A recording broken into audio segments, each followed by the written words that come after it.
আল্লাহ রে, কোনোভাবে জীবনটা বাঁচায়ে বিদেশতে দেশে আসলাম। বিদেশে এত বড় একটা দুর্ঘটনা ঘটলো, কিন্তু বাড়িতে একটু কাউরে জানাতেও পারলাম না। 20টা বছর জীবন যৌবন ওই বিদেশের মাটিতেই শেষ করে দিয়ে আসলাম। বিদেশতে যেহেতু বাইসে ফিরে আসতে পেরেছি, আর বিদেশ যাব না। বাবা তাহাজ্জুদ। কি ব্যাপার আব্বা, তুমি হঠাৎ করে বিদেশ থেকে দেশে চলে আসছো আর তোমার এই অবস্থা কেন? বাবা, আমি তো বিদেশে বড় একটা অ্যাক্সিডেন্ট করি। বিদেশে গাড়ি অ্যাক্সিডেন্ট করে আমার এই পাটা ভেঙে যায়। তোরে কতবার ফোন দিলাম, একবারও পাইনি। 6 মাস ধরে তোর ফোন বন্ধ। তুমি আমারে পাবা কি করে?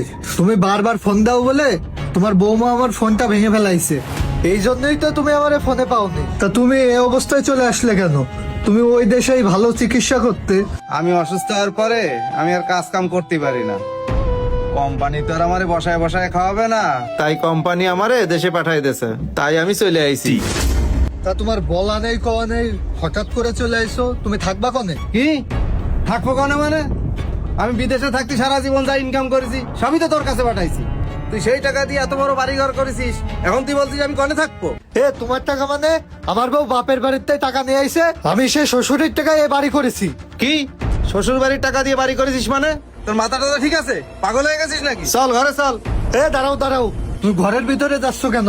ঘরের ভিতরে যাওয়া যাবে না। ঘরের মধ্যে আমার শ্বশুর বাড়ির লোকজন আছে, তুমি অন্য কোথাও যেয়ে থাকো গে। অন্য কোথায় যাও মানে? আমি অন্য কোন জায়গায় যাই থাকবো? তুমি তোমার বড় ছেলের কাছে যেয়ে থাকো গে। যাও এখান থেকে যাও।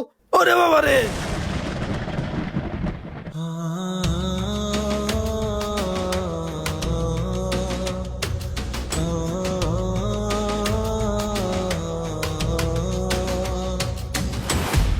কি রে, তোমার ফেলাই দিলে কেন?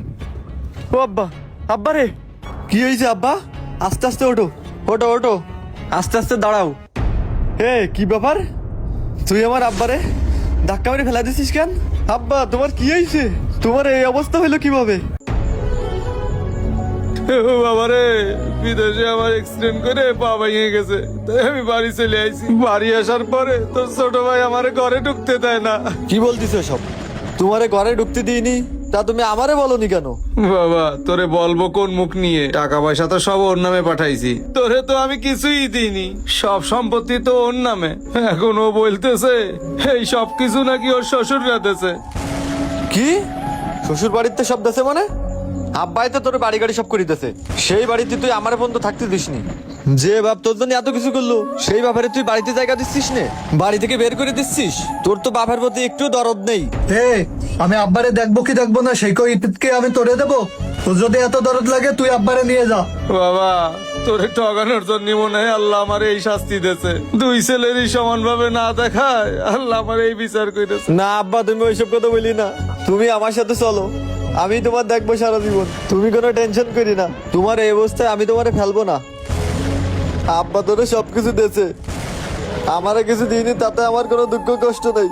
কিন্তু তুই সবকিছু পাওয়ার পরেও তুই আব্বারে এইভাবে অবহেলা করতে পারলি? তুই যে আব্বার সাথে এই কাজটা করেছিস, মোটেও কিন্তু ঠিক কাজ করিসনি। তুই যেহেতু আব্বারে দেখবি না, সমস্যা নেই, আমি আমার আব্বারে দরকার হলে রিক্সা তোলে খাওয়াবো। তাও তোর মতো বেঈমান স্বার্থপর মানুষের কাছে রাখবো না।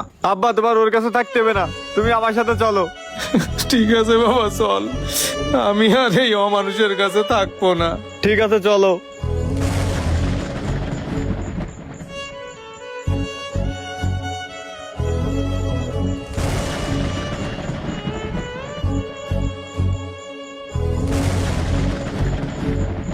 ভাই, বিপদে পড়লে আপন মানুষ বন্ধু বান্ধব চেনা যায়, অসুস্থ হলে বউকে চেনা যায়, আর বৃদ্ধকালে সন্তানদেরকে চেনা যায়। অনেক বাবাই আছে এক ছেলেকে বেশি ভালোবাসে আর এক ছেলেকে অবহেলা করে, কিন্তু যাকে বেশি অবহেলা করে তাকেই কিন্তু একসময় বেশি কাজে লাগে। তাই সময় থাকতে সন্তানদেরকে সমানভাবে ভালোবাসুন। আর ভিডিওটি ভালো লাগলে অবশ্যই শেয়ার করবেন। দেখা হবে পরবর্তী ভিডিওতে।